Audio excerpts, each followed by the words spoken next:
Depois de um ano de incertezas, a Bolívia elegeu seu presidente, Luiz Arce, economista, foi ministro nos governos de Evo Morales e aí acabou derrotando uma série de partidos que se colocavam na oposição ao mandato do ex-presidente, num ano bastante complicado, além da pandemia, as agitações políticas da própria Bolívia, e agora ficam as perguntas sobre o que será do futuro do país com um novo presidente, com Evo Morales, podendo voltar ao território boliviano e com uma oposição que não gostava muito do movimento ao socialismo, o partido de Evo Morales, tendo que lidar com uma vitória esmagadora nas urnas, em primeiro turno, a vitória de Luiz Arce.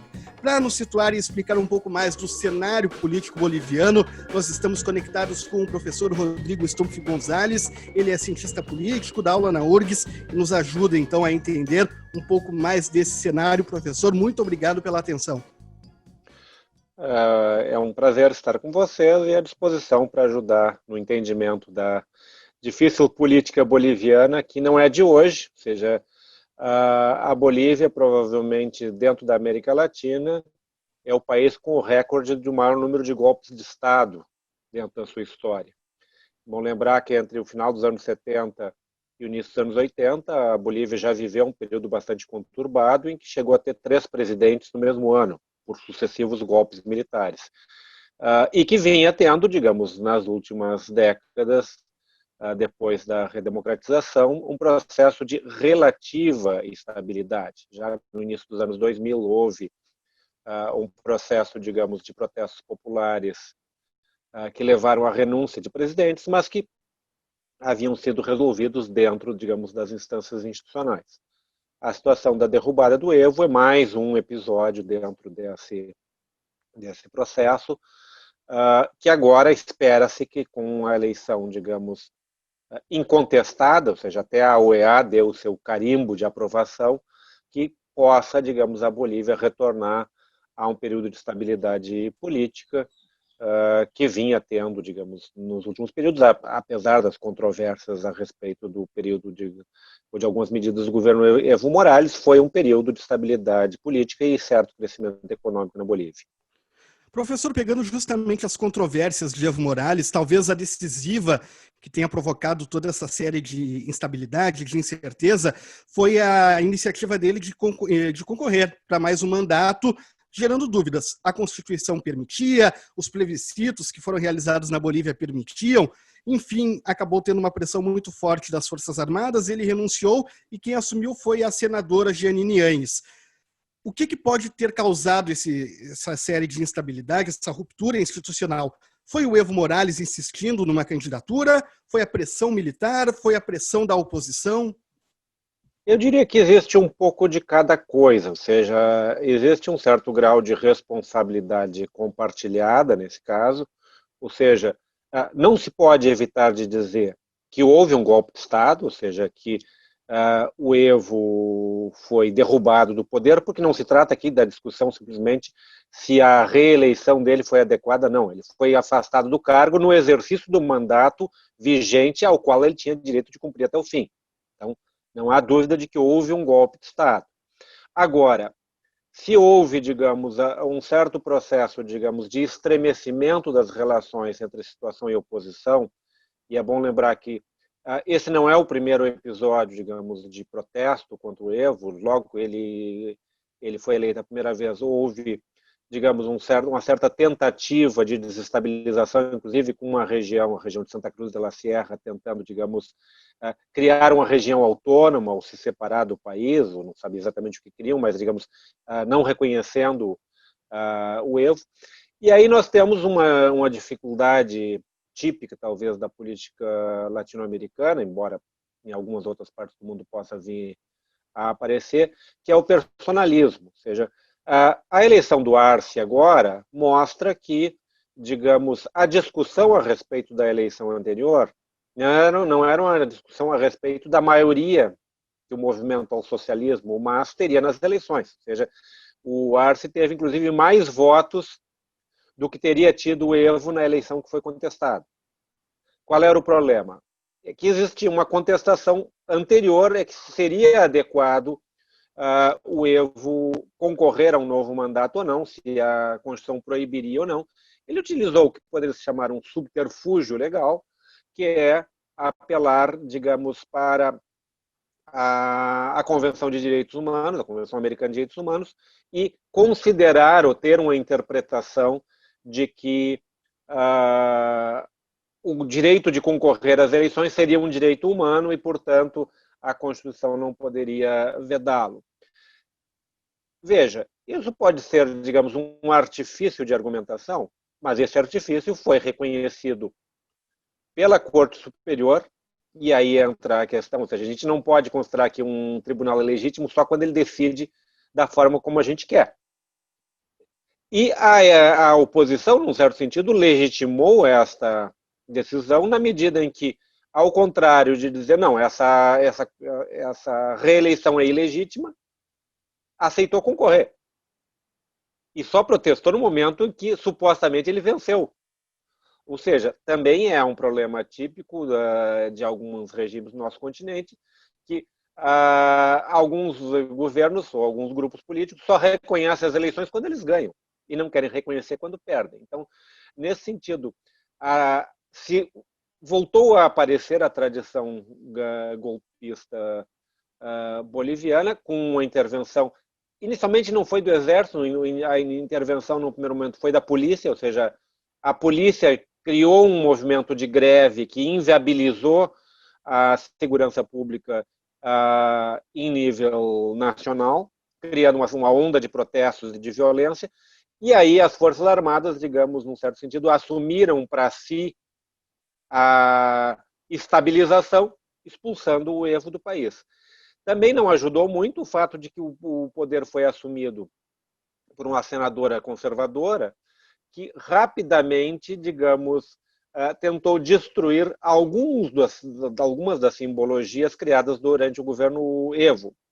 A Bolívia, como vários países da região andina, é um país que tem uma população, se não majoritariamente indígena, ou, digamos, autóctone, anterior à colonização, mas, digamos, se nós somarmos a população indígena e a população, de alguma forma, que tem ambas as influências, digamos, poderíamos chamar com ambas as influências, é a maioria do país. Só que existe uma elite de origem europeia que, de alguma forma, se pensa superior. Uma das coisas que ocorreu durante o governo do Evo, que foi o primeiro indígena a assumir o poder, foi a criação de duas simbologias nacionais. A bandeira tradicional do movimento separatista, que gerou a independência da Bolívia, liderada por Bolívar, lá no século XIX, e uma bandeira que representaria as populações tradicionais do Peru e as tradições pré-colombianas, ou seja, os povos que já viviam. O que fez essa senadora? Arrancou do palácio a nova bandeira e, num certo sentido, fez uma espécie de cerimônia de purificação com a Bíblia na mão, dando a entender que aqueles povos eram povos pagãos. Isso não ajuda certamente qualquer processo, digamos, de consolidação nacional, na medida em que é necessário respeitar que todas as crenças têm o seu valor e não apenas o cristianismo como única crença possível e legitimada. Isso, digamos, colocou mais água no moinho da crise política, que talvez pudesse ter sido solucionada num prazo mais curto, se não fosse essa figura divisiva que foi a presidente interina, que tentou concorrer às eleições. Na medida que a sua candidatura não teve grande apoio, ela retirou a candidatura para apoiar o Mesa, que seria um candidato mais moderado, mas nem isso foi suficiente, digamos, para derrotar o MAS no processo eleitoral. E, professor, como é que ficam agora essas forças oposicionistas, né? Como é que fica a direita e a centro-direita na Bolívia? E principalmente os militares, né? Como o senhor comentou, foi a polícia que começou essa série de manifestações. A gente lembra, né, que eles começaram a desrespeitar ordens e tudo. E como é que fica agora esses grupos com a eleição do Luiz Arce?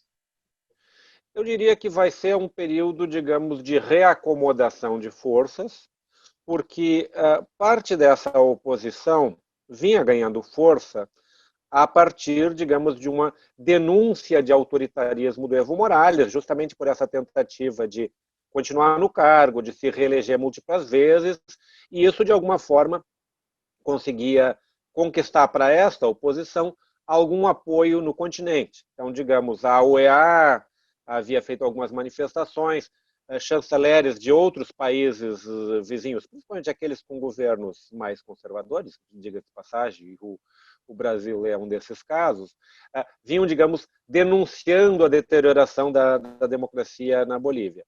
Esse discurso agora se esvazia, na medida que houve uma eleição em que um candidato ganhou no primeiro turno de forma incontestada, que esses mesmos organismos internacionais chancelaram essa vitória. Então, essa oposição perde um pouco do seu discurso, do seu espaço, mas ela não desaparece.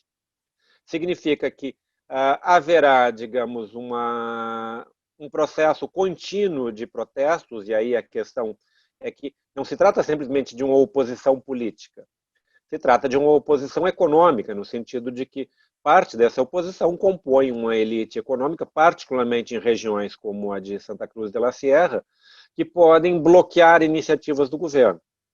Então, o que o novo presidente terá, digamos, de alguma forma como primeira tarefa é tentar construir um processo de negociação que inclua não apenas os apoiadores do MAS, mas que pelo menos, digamos, consiga ter um processo de negociação, de aceitação dos setores mais centristas, que em parte o Mesa representava, que, digamos, tem discordâncias contra o MAS e a sua política, digamos, de distribuição de rendas ou de taxação dos setores mais ricos, mas não tem, digamos, a mesma perspectiva golpista que a extrema-direita. Então, nesse sentido, talvez um processo, digamos, de negociação, de criação de coalizões mais amplas para uma lista, digamos, de medidas mínimas.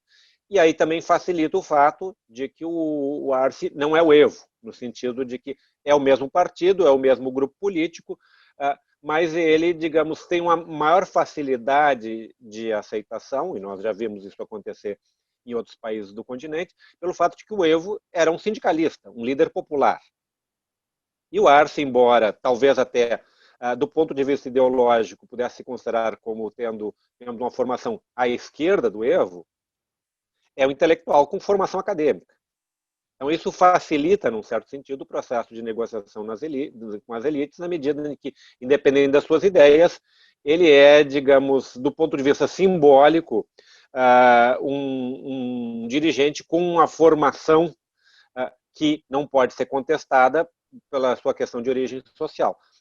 Não vai ser um processo fácil, ou seja, eu imagino que, num primeiro momento, o novo governo tenda a fazer modificações nos cargos superiores de direção de polícia e de militares, ou seja, não talvez necessariamente um expurgo, mas pelo menos uma reacomodação de forças, na medida em que, no período que eles mais precisaram da área de segurança pública, o Evo ficou na mão. Então, isso é, digamos, a primeira medida mais ou menos óbvia, que é, digamos, um processo de reorganização ou de modificação do controle dessas forças. A Bolívia tem a vantagem de não ter sido atingida da mesma forma que outros países do continente, num período recente, por uma crise econômica mais ampla, mas talvez a redução de consumo do seu principal produto de exportação, que é o gás natural, possa também ser uma dificuldade para o novo governo. Qual é a vantagem que eles têm? Eles fizeram bons acordos, principalmente com o Brasil no passado, que garantem a entrada de recursos, ou seja, principalmente na época foi bastante discutido, quando foi feito o acordo de compra do gás natural por parte do Brasil, parte das cláusulas desse acordo levam a responsabilidade do Brasil de consumir, ou seja, em um determinado limite, se o nosso consumo se reduz, a gente tem que pagar igual. Então, com isso, a Bolívia vendeu um pouco mais barato do que poderia se pensar à época, mas agora, no momento de queda do consumo e queda dos preços, eles garantem esses insumos básicos.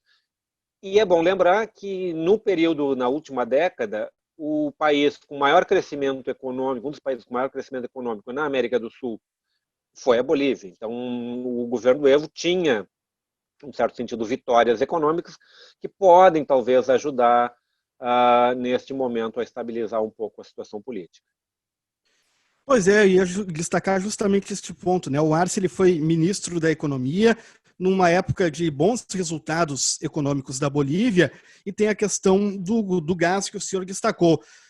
Relacionando com o restante da América Latina, como é que fica a Bolívia nesse cenário, lembrando que tem uma série de mudanças na Argentina, no Chile, que a gente viu nos últimos dias com o plebiscito, mas com o Brasil num caminho totalmente diferente. Como é que é a relação boliviana de Luiz Arce com o resto da América Latina?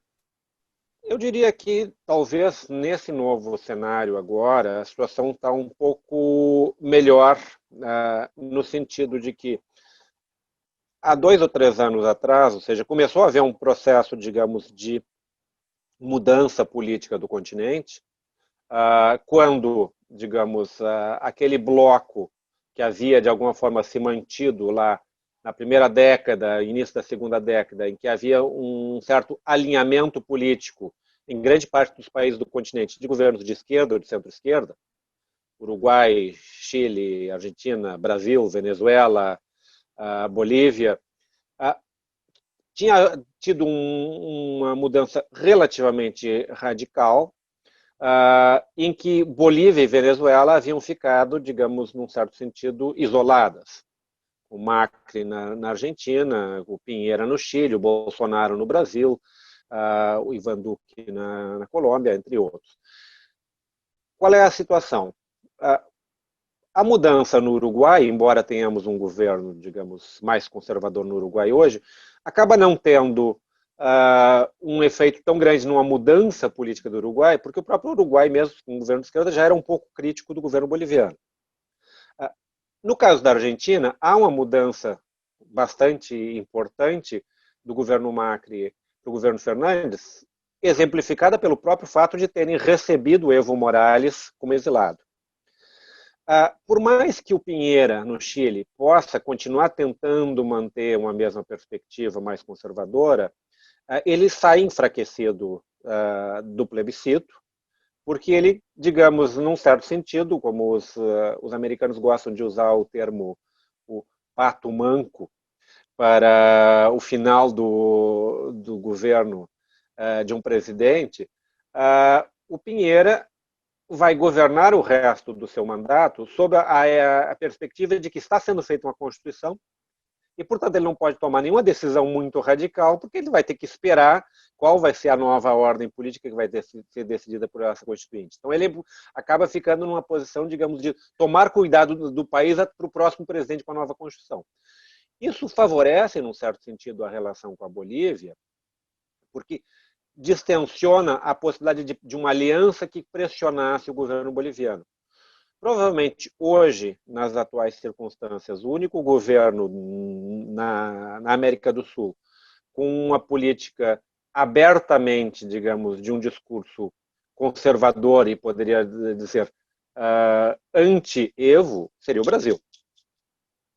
Eu não creio que o nosso chanceler vá mudar, se para outras coisas ele já tem uma linguagem um pouco fora da curva, não vai ser com a Bolívia que ele vai facilitar as coisas. Claro, o Brasil é um dos principais parceiros comerciais da Bolívia, mas o fato de terem contratos que foram definidos por um longo período facilita que haja um impacto menor da posição brasileira. Então, eu creio que na situação atual, a pressão sobre a política externa boliviana e sobre o governo da Bolívia dos países vizinhos é menor do que há 2 ou 3 anos atrás. E a própria situação, digamos, hoje, de ter um resultado eleitoral que, contrariamente ao do ano passado, é reconhecido pela OEA, também esvazia que os países vizinhos possam fazer críticas ao governo eleito. Então, digamos, nesse sentido, a Bolívia ganha algum tempo em termos de pacificação nas relações para poder reconstruir um conjunto de alianças.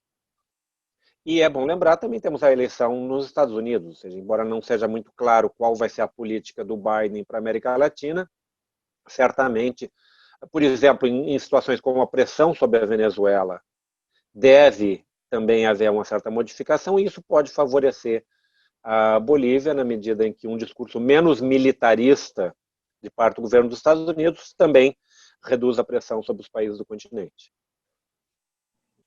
Professor, e como é que fica agora essa imagem da OEA, que foi uma das principais, né, expoentes apontando supostas fraudes na eleição na Bolívia, né? Foi o organismo internacional que, digamos, chancelou um pouco dessa confusão na Bolívia. Então, e como é que fica agora? Ela validou essa eleição, disse que foi legal, foi tudo ok, mas a imagem dela vai, não vai? Como é que fica a imagem desses organismos internacionais, como a OEA nesse caso? Eu acho que a imagem da OEA saiu um pouco arranhada nesse episódio, porque ela foi muito rápida em condenar a eleição do Evo, e não exatamente o fato de ele ter concorrido, mas que a contagem teria indícios de fraude. Eu li à época o relatório que a OEA fez, e o relatório era pífio, em termos de dados específicos que comprovassem. Uma série de instituições depois avaliaram, porque é bom lembrar qual era a discussão da eleição do Evo no ano passado. A Bolívia adotou um sistema de dupla contagem. Existe uma chamada contagem rápida, que é, digamos, uma amostragem das urnas, um pouco para, digamos, descomprimir, para distensionar a expectativa de um resultado. Porque vocês imaginem uma eleição extremamente acirrada, que demora uma semana para se saber quem ganhou, é um período de vazio que prejudica a situação. E se inventou, coisas que eu não recomendaria, mas fizeram, um sistema duplo de contagem, uma contagem rápida, enquanto, paralelamente, se fazia a contagem definitiva de todas as urnas. O que aconteceu lá? Nessa contagem rápida, havia um certo equilíbrio e indicava que haveria um segundo turno. Essa contagem saiu do ar, e quando foi retomada a contagem, tipo 24 horas, aparecia o Evo já muito na frente e dando a vitória ao Evo no primeiro turno. Isso foi colocado como indício de fraude, porque foi mudado o servidor, mas o fato de mudar o computador em si não é fraude. Por dizer, não, uma situação não esperada. Sim, é um defeito do sistema, mas em si não é uma fraude, digamos.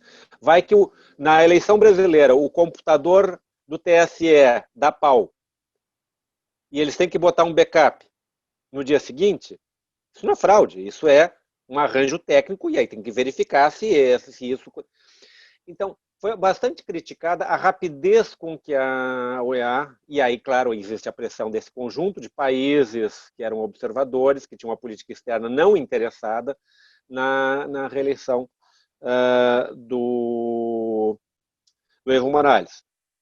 Não vou aqui entrar no mérito se a contagem definitiva era correta ou não era correta. Mas qual é o indicativo que a nova eleição dá? Que havia uma maioria popular a favor do MAS. Tanto que um candidato, em certo sentido, menos popular que o Evo, ganhou no primeiro turno. Então, eu acho que a OEA, digamos, arranhou um pouco a sua imagem de independência na discussão dos processos políticos. Ela se mostrou uma parte interessada, mais uma parte no processo político, e não uma instituição, digamos, que está à margem das disputas políticas, garantindo a democracia. Recuperar essa imagem não vai ser fácil, porque a partir acontecendo um episódio, toda vez que a OEA intervir em algum país, alguém vai dizer, não, mas ela está a favor do fulano, está a favor do Beltrano. Então, eu acho que a imagem de independência da OEA em relação aos processos políticos locais saiu um pouco arranhada. Encerrando a nossa conversa, professor, a gente não pode deixar de abordar o assunto do Chile, um plebiscito com resultados também expressivos, aí indicando para uma nova Constituição e uma Constituinte exclusiva, formada por metade de homens, metade de mulheres. Queria que o senhor comentasse o que acontece no Chile a partir de agora. O Chile, acho que, digamos, encontrou uma saída política bastante interessante também para uma situação de crise. É bom lembrar que há um ano atrás o Chile vinha numa onda de protestos que começou com os protestos em relação ao aumento da passagem do metrô de Santiago. E aí é bom lembrar que os nossos debates lá em 2013, quando o pessoal dizia que não era só 20 centavos, ou seja, não é só a passagem, ou seja, a passagem foi estopim, mas é o estopim para um grande mal-estar sobre a situação do país, que já tinha acontecido em outros momentos, ou seja, 2005, 2006, os estudantes do primário fizeram protestos, em 2013, 2014, os estudantes universitários também fizeram protestos, e dessa vez, digamos, essa onda de protestos e de intranquilidade foi resolvida por um acordo de, bom, vamos jogar todas as nossas expectativas de mudança política num processo democrático de, primeiro, substituir a Constituição do governo Pinochet e pensar numa nova estrutura do país a partir de uma eleição. Eles fizeram algo que o Brasil não quis fazer lá em 86, quando foi convocada a nossa Constituinte, que foi fazer uma Constituinte exclusiva, que foi uma das grandes queixas da época, que era o fato de que, ao ser feita uma nova Constituição pelos políticos que já estão no Congresso, há uma grande possibilidade que eles, entre outras coisas, preservem os seus próprios privilégios. Uma Constituinte exclusiva garante, digamos, que essa representação seja de pessoas que não impede que os políticos atuais concorram a deputados, ou seja, eles podem continuar participando do processo, mas há a possibilidade de pessoas não envolvidas com os partidos atuais de participar. Então, isso é importante. Qual é a grande incógnita? A realização da Constituinte não resolve o problema interno do Chile, que é uma população dividida em relação à avaliação do passado autoritário e a avaliação do modelo restante. E chegar a um acordo mínimo de que modelo de sociedade se quer no processo constituinte não vai ser fácil. No sentido de que pode chegar a haver uma maioria, por exemplo, a retomar um sistema de pensões que garanta uma pensão pública, ou um sistema educativo mais universal, que hoje ele é praticamente todo privatizado no Chile. Essas são reivindicações que têm um certo consenso e provavelmente vão ser aprovadas. Qual é o grande problema? Na hora de definir quem é que vai pagar a conta. Ou seja, como será o sistema de tributação? Aí não é apenas uma questão das maiorias na Assembleia Constituinte, mas também das maiorias dentro da sociedade, o peso dos setores econômicos. Então, o Chile, digamos, resolveu em parte o seu problema de uma forma democrática, mas também jogou o problema para frente, que é criar um acordo mínimo de sociedade ideal na Assembleia Constituinte. Espero que eles consigam fazê-lo, mas é um desafio bastante grande pela frente. A gente vai aguardar, acompanhando aí o desenrolar dessa história no Chile, também da Bolívia e de outros países da América Latina que sempre rendem uma boa conversa com o professor Rodrigo Stumpf Gonzalez, professor da URGS, da aula de Ciência Política. Um grande abraço, muito obrigado e até uma próxima. Sempre à disposição.